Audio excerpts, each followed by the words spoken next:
حضرت نوح علیہ السلام 950 برس تک اپنی قوم کو خدا کا پیغام سناتے رہے، مگر ان کی بد نصیب قوم ایمان نہیں لائی، بلکہ طرح طرح سے آپ کی تحقیر و تذلیل کرتی رہی اور قسم قسم کی اذیتوں اور تکلیفوں سے آپ کو ستاتی رہی، یہاں تک کہ کئی بار ان ظالموں نے آپ کو اس قدر زد و کوب کیا کہ آپ کو مردہ خیال کر کے کپڑوں میں لپیٹ کر مکان میں ڈال دیا، مگر آپ پھر مکان سے نکل کر دین کی تبلیغ فرمانے لگے۔ اسی طرح بارہا مرتبہ آپ کا گلا گھونٹتے رہے، یہاں تک کہ آپ کا دم گھٹنے لگا اور آپ بے ہوش ہو جاتے، مگر ان ایذاؤں اور مصیبتوں پر بھی آپ یہی دعا فرمایا کرتے تھے کہ اے میرے پروردگار، تو میری قوم کو بخش دے اور ہدایت عطا فرما، کیونکہ یہ مجھ کو نہیں جانتے ہیں۔ اور قوم کا حال یہ تھا کہ ہر بوڑھا باپ اپنے بچوں کو یہ وصیت کر کے مرتا تھا کہ نوح علیہ السلام بہت پرانے پاگل ہیں، اس لیے کوئی ان کی باتوں کو نہ سنے اور نہ ان کی باتوں پر دھیان دے، یہاں تک کہ ایک دن یہ وحی نازل ہو گئی کہ اے نوح، اب تک جو لوگ مومن ہو چکے ہیں ان کے سوا اور دوسرے لوگ کبھی ہرگز ایمان نہیں لائیں گے۔ اس کے بعد آپ اپنی قوم کے ایمان لانے سے نا امید ہو گئے اور آپ نے اس قوم کی ہلاکت کے لیے دعا فرما دی، اور اللہ تعالیٰ نے آپ کو حکم دیا کہ آپ ایک کشتی تیار کریں۔ چنانچہ 100 برس میں آپ کے لگائے ہوئے ساگوان کے درخت تیار ہو گئے، اور آپ نے ان درختوں کی لکڑیوں سے ایک کشتی بنائی جو 80 گز لمبی اور 50 گز چوڑی تھی، اور اس میں 3 درجے تھے،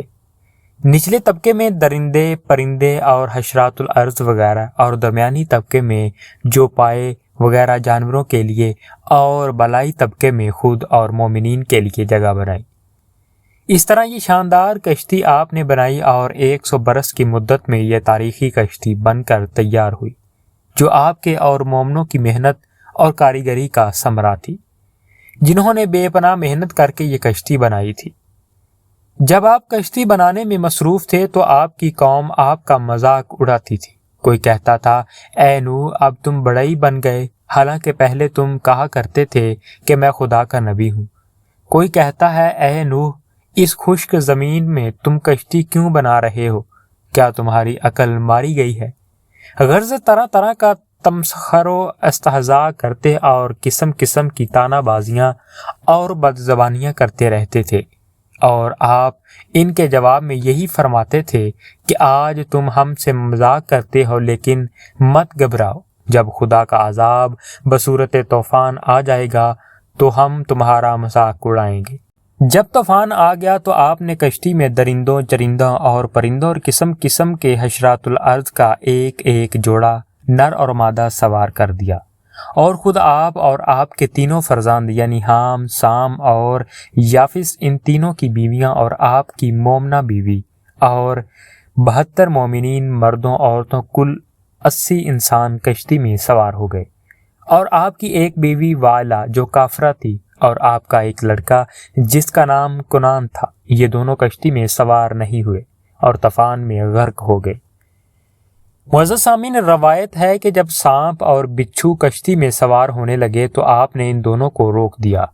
تو ان دونوں نے کہا کہ اے اللہ کے نبی، ہم آپ دونوں کو سوار کر لیجئے، ہم عہد کرتے ہیں کہ جو شخص سلام علی نوح فی العالمین پڑھ لے گا، ہم دونوں اس کو ضرر نہیں پہنچائیں گے۔ تو آپ نے ان دونوں کو بھی کشتی میں بٹھا لیا۔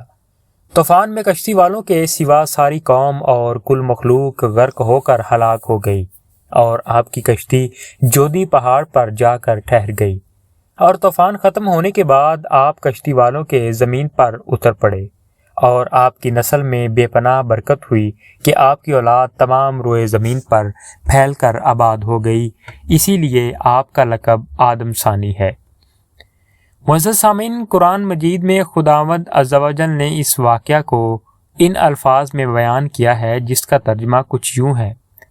اور نوح کو وحی ہوئی کہ تمہاری قوم سے مسلمان نہ ہوں گے مگر جتنے ایمان لا چکے، تو غم نہ کھا اس پر جو وہ کرتے ہیں، اور کشتی بنا ہمارے سامنے اور ہمارے حکم سے، اور ظالموں کے بارے میں مجھ سے بات نہ کرنا، وہ ضرور ڈبائے جائیں گے۔ اور نوح کشتی بناتا ہے، اور جب اس کی قوم کے سردار اس پر گزرتے ہیں، اس پر ہنستے بولا، اگر تم ہم پر ہنستے ہو تو ایک وقت ہم تم پر ہنسیں گے جیسا تم ہنستے ہو۔ تو اب جان جاؤ گے کس پر آتا ہے وہ عذاب کہ اسے رسوا کرے، اور اترتا ہے وہ عذاب جو ہمیشہ رہے۔